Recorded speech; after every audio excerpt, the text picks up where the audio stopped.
Hello po, magandang araw po sa inyong lahat. So sa araw na ito, pag-aralan po natin ay pinamagatan po nating bigger person. May sinasabi po sila sa wikang English, become the bigger person in the room. Na ang ibig sabihin po ng bigger person, ay yung nagpapakita ng maturity, kababaang loob, o mayamang biyaya ng Diyos towards other, lalo na sa mahirap na sitwasyon. Ito po yung mga uri ng tao, they stand up when other people doesn't want to stand up. Ito rin po yung mga taong unang nagpapakumbaba, unang umuunawa, unang nagpapatawad, unang nagpapasensya. Kung may mga problema man o kung may mga hindi magandang nangyayari sa kapaligiran po nila, they can understand that and even offer solution. So they are the bigger person. The bigger person also means, halimbawa, nag-away kayong mag-asawa. Kung sino yung unang humingi ng tawad, kung sino yung unang nakipag-usap, siya ang mas bigger person in the room. So sa Biblia po makakita po tayo ng mga ilang mga personalidad katulad po ni Joseph, sa Genesis 37:50, Joseph demonstrated forgiveness and much demonstration of God's grace towards other people, lalo na sa mga kapatid niyang nagbenta sa kanya, ng api sa kanya, at talagang ibinalita pang siya'y patay na. Then at the end of the story of Joseph, makikita po natin, sabi sa Genesis 50:20, as for you, you meant it evil against me, but God meant it for good. Masama ang binalak niya sa akin, pero ang Diyos ay may mas maganda o nagplano ng mas maganda ang Diyos para sa aking buhay. So you see, when you become the bigger person, ang Diyos mismo ang magtatanggol sa iyo. Ang Diyos mismo ang magtataas sa iyo. Ganon din si David, makikita po natin sa istorya ni David nung naglilingkod siya kay King Saul at siya po ay napili ding hari. Before that, na-anoint po siya ni Samuel. Ilang beses din pong gustong patayin ni King Saul si David dahil nakikita niya yung kakaibang talento, skill na meron si David, at lalong-lalo na nagsiselo siya kapag si David ay nagtatagumpay sa mission kung saan siya pinapadala ni Saul. So he tempt to kill David many times sa 1 Samuel chapter 24 and chapter 26. Makikita po natin yung istorya niyan. And yet, nung nagkaroon siya ng pagkakataong gumanti, ito po yung mga bigger person. Wala po silang balak magigante. Wala po silang balak mag-retaliate. Wala silang balak na saktan ka kahit sinaktan mo sila. Ito po yung maganda. You become a bigger person in the room when you do that.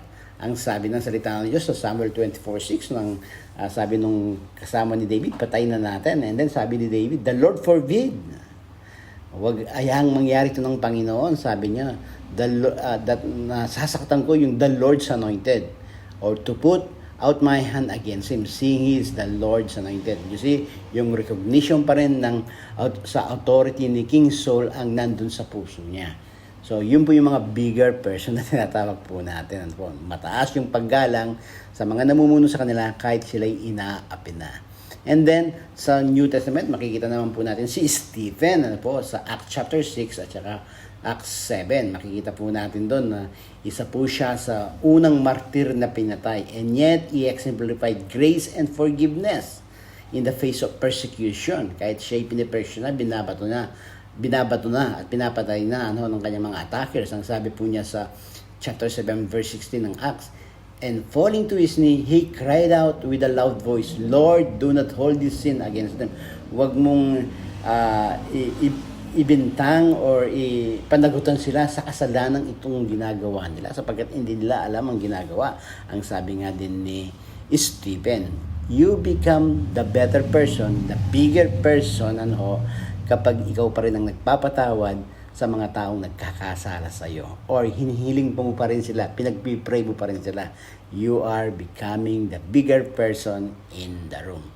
And then, 1 Samuel chapter 25, makikita naman natin si Abigail na asawa ni Nabal. At sa puntong ito, humingi si David ng pabor kay Nabal na siya ay bigyan ng pagkain sapagkat siya ay iniligtas din niya, at hindi niya sinakop yung kanyang bayan. And yet, nagpakita ng disrespectful si Nabal. Ngunit nakita ito ni Abigail na asawa po niya. So, lumapit siya kay David, humingi ng tawad, nagpakumbaba, nagdala ng mga regalo, at talagang si David ay galit na kay Nabal, ngunit dahil sa ginawa ni Abigail, she became the better, bigger person in the room. Ano po, kaya hindi po natuloy yung balak ni David na patayin si Nabal. Ang sabi nga ni Abigail kay David, please forgive the trespass of your servant, for the Lord will certainly make my Lord a sure house, because my Lord is fighting the battles of the Lord, and evil shall not be found in you as long as you live. Tingnan niyo po, ang ganda ng kanyang panalangin, kay hilingan, kay David.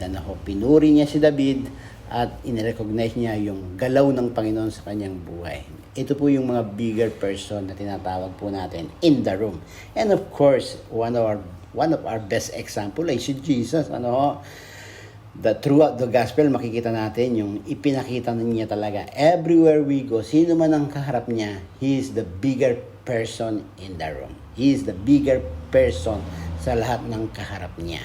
Amen. He showed love, he showed forgiveness, he showed compassion, and also he forgive those who do wrong against him.